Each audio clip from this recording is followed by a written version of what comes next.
Yo, what's good, boys? It is Yap MMA. We are back with another video.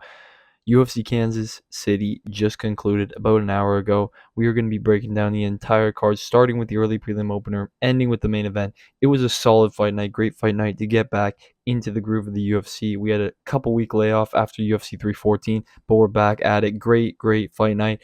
Lots of fun fights. Some fights were boring. Main event a little bit controversial with that final round, but we're going to get into all of that. We're going to start off with the early prelim opener, but before we go ahead and get into it, hit the like button, hit the subscribe button, and let's start with the early prelim opener of Chelsea Chandler versus Jocelyn Edwards. Opened up this card, and it was a solid fight. Really quick fight, really quick WMMA fight.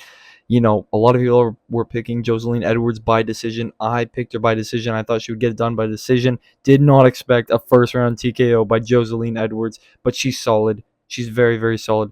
Got Chelsea Chandler out of there quick, light work, and she's ranked now. Got a nice finish in round one. She pushed the gas, she pushed the pace. You could just see, I broke this down when I broke down this fight. I said Jocelyn Edwards has the better MMA. She is the better mixed martial artist out of the two, right? The only thing that Chelsea Chandler had was size, and she did not put it to use. She just wasn't able to impose herself against Jocelyn Edwards at all. Edwards walked her down, landed a nice combination, left, right, and I believe she connected a nice right shot that dropped Chelsea Chandler, and she finished her on the ground with some ground and pound. Beautiful first round TKO by Jocelyn Edwards. Really nice work by her. She's in the rankings now, and she's on I believe she's on a 2 or 3 fight win streak, which is good for her. She's really talented. I think she will have. I'm not going to say really talented. We haven't seen her against any really tough competition, but she's got a decently bright future. I think she could be good in the division. 15-6 now, coming off of 2 finishes back to back. Really nice stuff by Jocelyn Edwards. Good win by her.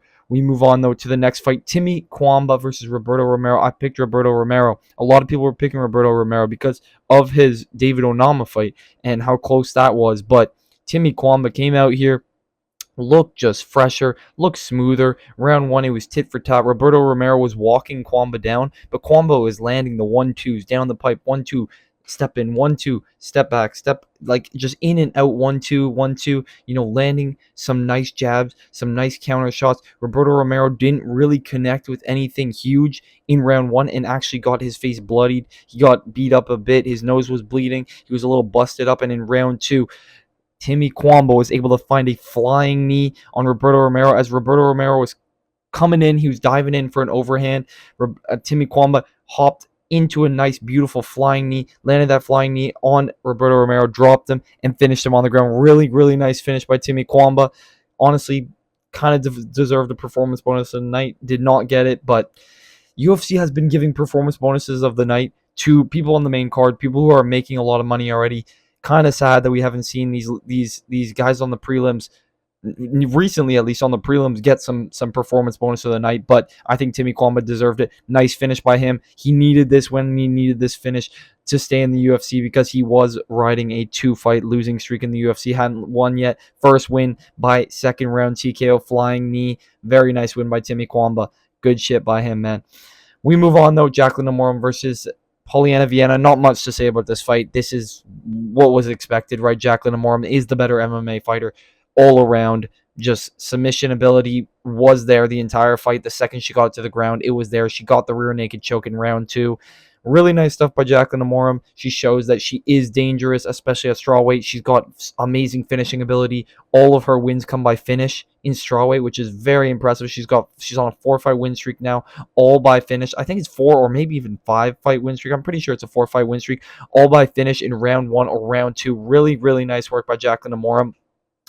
Polyana Viana, she doesn't care about MMA anymore, right? She got in there. She did fight, but she did not put up a fight, and she did not really go into the fire. She did not try to win this fight. When they were striking, she didn't get the better of the striking exchanges. Jacqueline Amorim got her to the ground, and that fight was just over. You just knew the second he got to the ground that Amorim was going to find that submission. Good win by her. Not the best competition, but she's on a win streak. She's rolling. I think she deserves a shot at the rankings. Give Jacqueline Amorim somebody in the strawweight rankings next. We move on, though, to the next fight. Malcolm Wellmaker versus Cameron Saaiman. I did pick Cameron Saaiman, and I don't regret it, honestly, because Cameron Saaiman, I think, is the more well-rounded MMA fighter. And I've been saying this in the past few fights. We're talking about the most well-rounded MMA fighter. That's who you're choosing, whatever, to go the distance, get that decision, get that win, secure the W. I thought that Cameron Saman was going to be able to do that by just surviving, having, hopefully having his chin have recovered, be more defensively sound, outpace, out cardio Malcolm Wellmaker, who's brand new and fresh in the UFC. But Wellmaker just came out there, did the exact same thing he did in his Dana White Contender Series fights. Beautiful counter right hook, dropped Cameron Saman bad, dropped him real bad, and finished him on the ground brutally. Malcolm Wellmaker is a prospect, 9-0 now, undefeated in the UFC and in his MMA career, which is super impressive. Malcolm Wellmaker is dangerous, and we do have a prospect at bantamweight. We're going to have to see how it plays out, but he did not get a performance bonus of the night. Like, UFC, bro, what are we fucking doing? What are we doing? He deserved a performance bonus. Timmy Kwama deserved a performance bonus. Wellmaker was saying, if I get a bonus, if I get a nice knockout, I'm going to quit my job. He had a beautiful knockout, very, very bonus worthy, and they don't give it to him. So very sad for Malcolm Wellmaker, but a really, really nice win by him. And I think he's gonna be a prospect in bantamweight if he's able to get a couple wins under his belt, especially if they're KOs like he just did, like he just KO'd Cameron Saman. Cameron Saman was doing good in round one, early on, at least a couple jabs here and there, step in, step out, wasn't getting caught with anything, and then he just overstepped. And Malcolm Wellmaker, that step back overhand right is just really, really nice and really powerful, really dangerous. So nice finish by him, that step back overhand right, and then landed some follow-up finishing shots on the ground. Wasn't really necessary. Cameron Saman was out of it. It was clear, and he's taken a lot of damage. I don't know if he's going to be able to recover from this or if he'll get cut from the UFC, but it is a sad downfall for Cameron Saman. We will move on, though, to the next fight. Damon Blackshear against Alateng Haley. I did pick Damon Blackshear. Thought he would get a finish in this one. Was not able to do so, but outstruck Alateng Haley really well. Showed that his boxing is great, that he can strike with you. He doesn't just have to wrestle and find submissions, which he didn't really look for at all. No takedowns, no submissions at all in this fight. No submission attempts at all. He was throwing hands with Alateng Haley, who does have power in his hands. He was connecting on Damon Blackshear at some points, but Blackshear was getting the better of the exchanges, was even in close, in tight with Alateng Haley in the pocket. He was able to land the better shots as a taller, lengthier guy. Really, really nice work by Damon Blackshear. It was a close fight, though. He did get stung, but it was a clear decision for Damon Blackshear. Moves on to a 3-fight win streak now. He's looking really good. I think give him one more fight if he gets a nice finish or something. Give him a shot at the rankings. I really like Damon Blackshear. He's active. He's fun. He's a finisher. And yeah, man, Damon Blackshear, great win by him. Alateng Haley, unfortunately, I think he should either retire or look for an easier matchup, unfortunately. But great win by Damon Blackshear. We move on to the next fight. Chris Gutierrez versus John Castaneda. I did go with Chris Gutierrez. This fight's been rescheduled so many times. I didn't really care, but I had a feeling that Gutierrez was going to get that decision. Exactly what he did. He got that unanimous decision. Wasn't the best performance, to be honest. It wasn't anything out of the ordinary. It wasn't anything special, but he did what he had to do. Chopped the leg of John Castaneda, landed the better shots on the feet, like we were talking about. He even dropped John Castaneda, I believe it was in round 2. Wasn't able to finish the fight. Chris Gutierrez just isn't a finisher. He just isn't, man. John Castaneda did have a nice moment at the end of round 3. He was on top of Chris Gutierrez, landing some shots, but just didn't really have urgency. Didn't throw ground and pound. And we're going to talk about urgency and ground and pound in the main event, man. But John Castaneda did not have urgency, did not go out of his way to really try and finish that fight when he needed to, when he was down 3 rounds. He needed to finish that fight, and he had top position, he had mount, and he did not go for that ground and pound, which just was kind of unfortunate. I don't know if he was tired or if he wasn't in the right position, but he had a perfect opening to land ground and pound, and it was his best chance to win that fight. He even tried to get some submissions off, tried to get a over the top guillotine, kind of like Sean Brady did on Leon Edwards. Was not able to cinch it up. Chris Gutierrez gets a unanimous decision. Fair win. I think he won every single round. Besides the third round, it was getting close, but he did win that round. It won the beginning of the round, but easy win for Chris Gutierrez, man. We move on to the next fight. Evan Elder versus Gage Young. This was a close fight, honestly. Gage Young put up a scrap, but Evan Elder's tough, and he's always training. He was very active in the gym, always at the PI, man, the Performance Institute, the UFC PI And yeah, he's a dog. He's a dog. Evan Elder's really good. It was Elder versus Young, which I thought was kind of funny, but Evan Elder was landing the better shots in the pocket, better volume, the more damaging shots as well. He did seem to gas out more than Gage Young, which was kind of weird.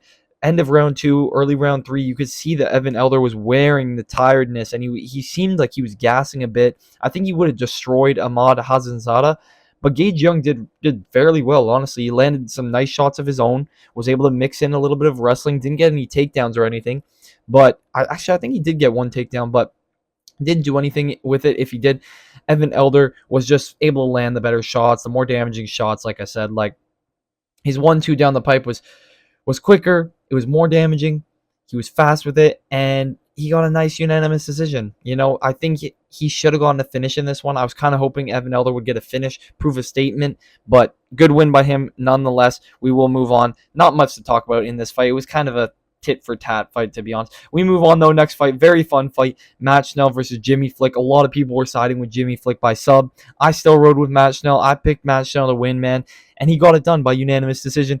It was a close fight. It was a very close fight. Back and forth, the scraps, the scrambles were really fun. A lot of people thought this was going to end inside the distance.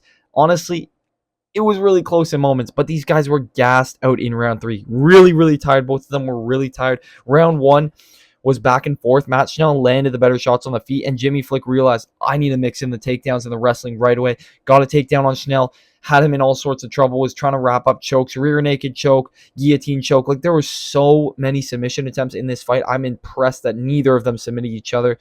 I think they were just too tired, weren't able to get enough of a squeeze.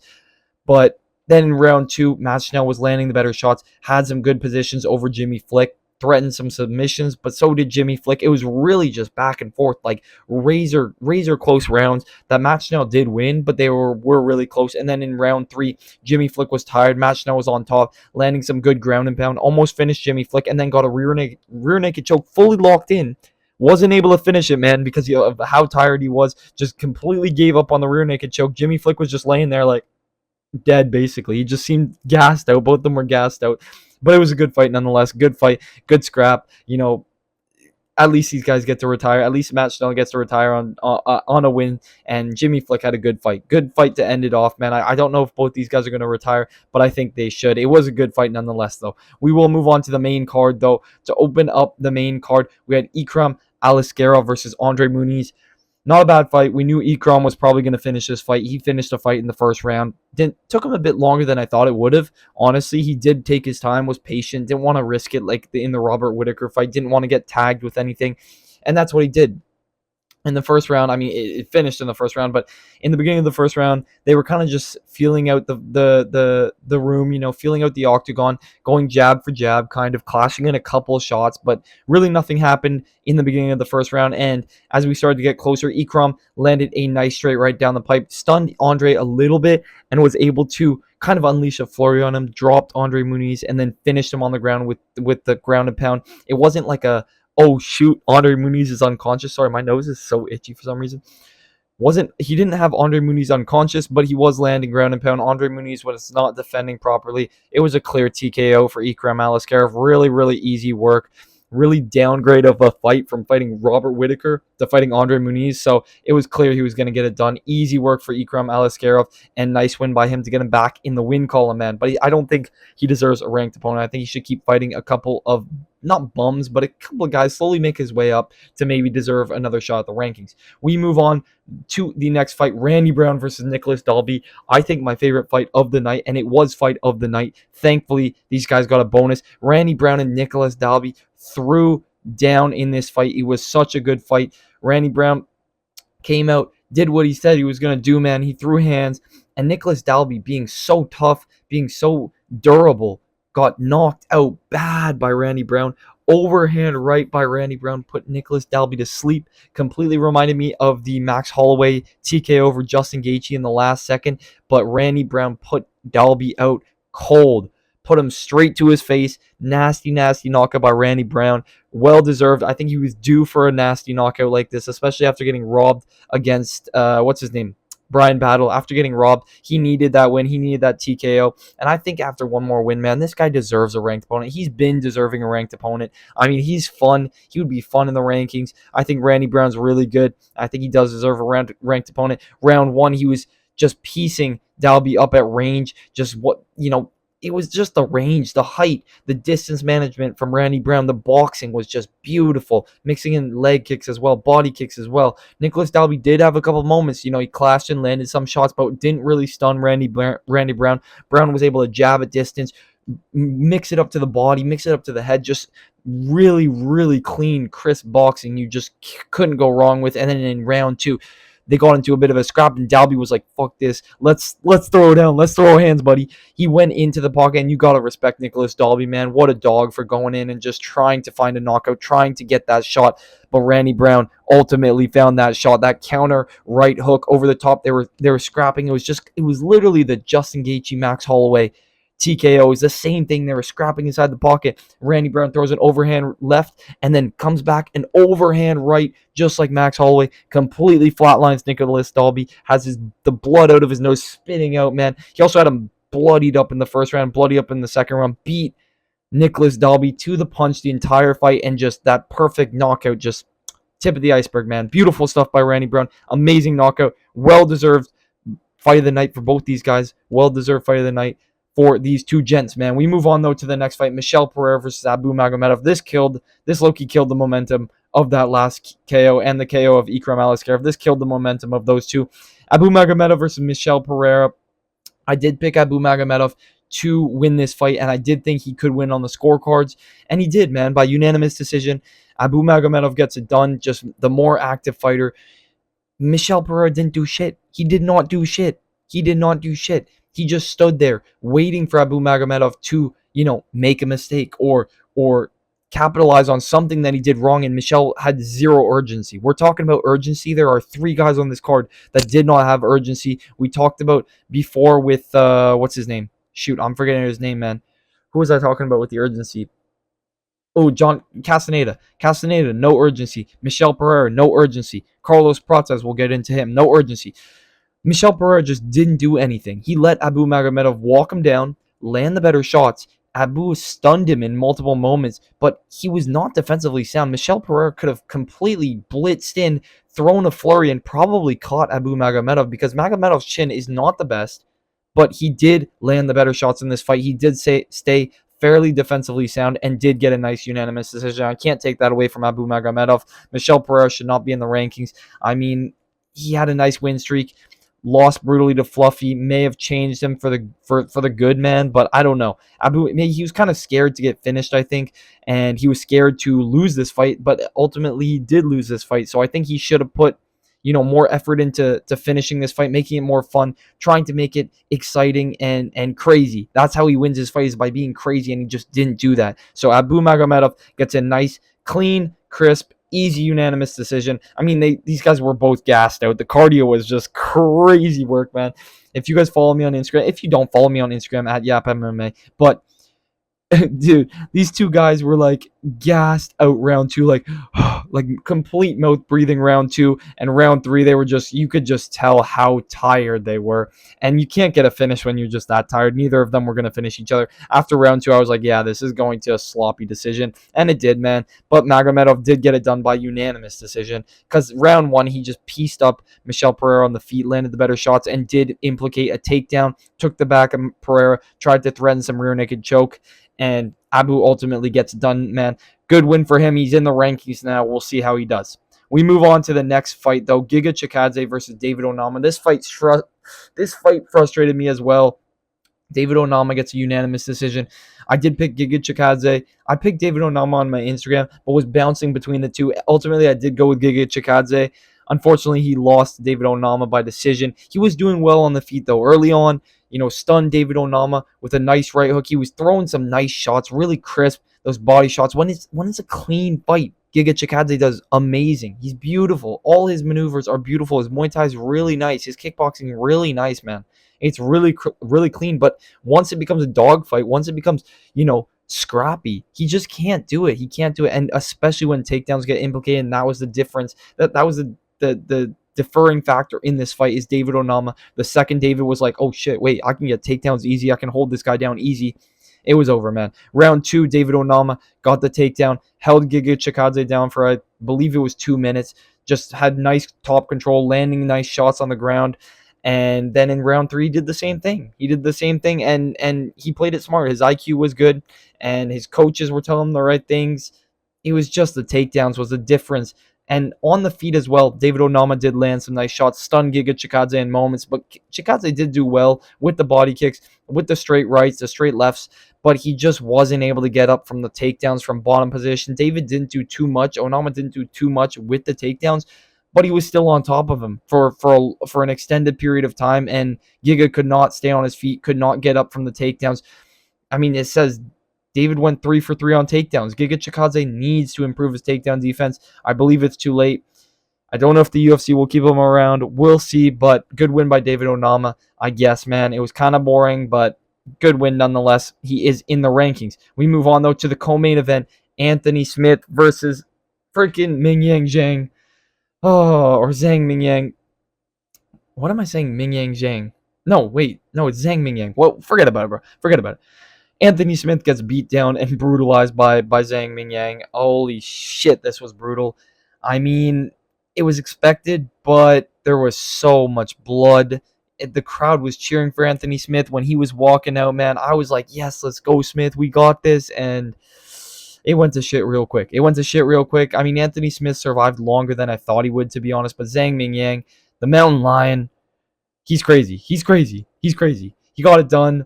It's not the mountain lion, the mountain tiger. Got it done by TKO, ground and pound. Just nasty elbows. He cut Anthony Smith on the head with a nice overhand elbow. I don't even know how to explain it. It was an overhand elbow. Yeah, overhand elbows. That's the best way I can explain it. On Anthony Smith's head, on the top of his head, on his dome. And Anthony Smith has no hair, so the blood was gushing into his eye. It was gushing like crazy. Blood all over the canvas, blood everywhere, just nasty. Anthony Smith was wiping his eye. The second he started wiping his eye, I knew it was done. Zhang Mingyang just kept throwing those elbows afterwards as well, making it worse, damaging it worse. And then once Anthony Smith dropped to the ground, Mingyang Zhang was just more elbows. It was just nonstop elbows. I think he threw like 20 elbows. He connected with 20 elbows in the span of like a minute or two. It was just nasty work by Zhang Mingyang, and Anthony Smith he was on the ground. It had to be stopped. It was brutal. Lots of blood. Really, really good win by Zhang Mingyang, but just brutal way to go out by Anthony Smith in front of his family, in front of his, people that were cheering him on, people that loved him. It really sucks. But he retired. I'm glad that he's retired. Good for Anthony Smith. I hope he has a nice retirement and he has a good life, man. He's a good commentator. He really is a good commentator, good analyst. But this was brutal to see. But good win by Zhang Mingyang. He's in the rankings now. Lots of new guys in the rankings. 3 in a row in the rankings. 3 new guys in a row in the rankings. And he gets it done, man. Good win by Zhang Mingyang. Hopefully Anthony Smith has a good retirement, though. Wish him all the best. We move on, though, to the main event. Ian Machado Gary versus Carlos Prates. I broke this fight down 3 times. My quick picks, I believe I chose Prates. And then when I broke down how close I thought this fight would be, I chose Ian Gary. And then when I did my final full card breakdown, I chose Carlos Prates, literally based off of Aura and the Fighting Nerds Aura. I am restarted. No, I'm not going to say restarted, bro. Retarded, man. I'm stupid, man, for basing it off of Aura. You clown me in the comments. I deserve it. But Ian Machado Gary gets it done by unanimous decision. Destroyed Carlos Prates round 1, round 2, round 3, round 4, completely clear. Nothing was close. It wasn't close at all. Ian was beating him to the punch, outclassing him shooting some takedowns, got him taken down. Carlos Prates never been taken down, got taken down by Ian Gary like 3 times, I believe. I believe he took him down 3 times. Didn't do too much with it, searched for the back, but Carlos Prates was able to get back up to his feet. But like I've been talking about with urgency, there was zero urgency from Prates. Zero urgency until the 5th round. In the 5th round, Prates had Ian Gary tired, had him kind of beat up. At the end of round 4, he was beating him to the punch. Carlos Prates was kind of getting better as the rounds were going on.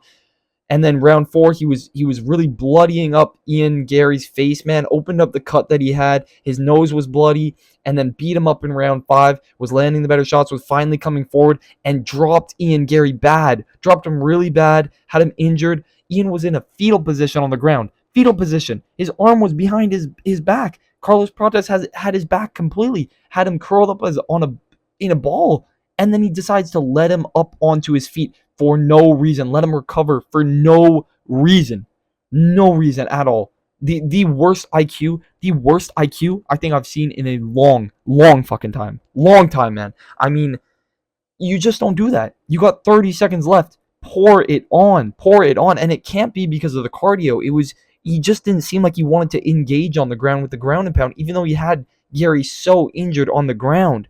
Carlos Prates needed to just go for those ground strikes, go for that ground and pound, and he didn't do it, man. So Ian Gary won the first 4 rounds. Carlos Prates definitely won round 5, but it was too late. Too little, too late, man. Ian Gary gets it done by unanimous decision. Good win by him. I mean, he does what he needs to do. You gotta understand, Ian Gary does what he needs to do. And he did have a really nice fight until that 5th round. He got beat up in that 5th round, but he didn't quit. And Carlos Prates needed to pour it on just a bit more. That last 30 seconds, he needed to put some more pressure on, and he didn't do that. So Ian Gary gets it done by unanimous decision. Good win by him. He's coming to UFC 315. He announced it, so I guess I'll see him there. I guess I'll see him at UFC 315, but I'm just joking. I don't think Ian Gary should get a title shot next. Please, UFC, don't give him that opportunity. Do not tell him, oh yeah, you're next in line. Please don't do that, man. He needs to fight at least 1 or 2 more guys to get a title shot. I mean, he lost to Shavkat. We can't put that aside. He did lose to Shavkat. It was a close fight, but he did lose that fight. Nonetheless, though, good win by him, man. Great fight night. Good way to get back to the UFC.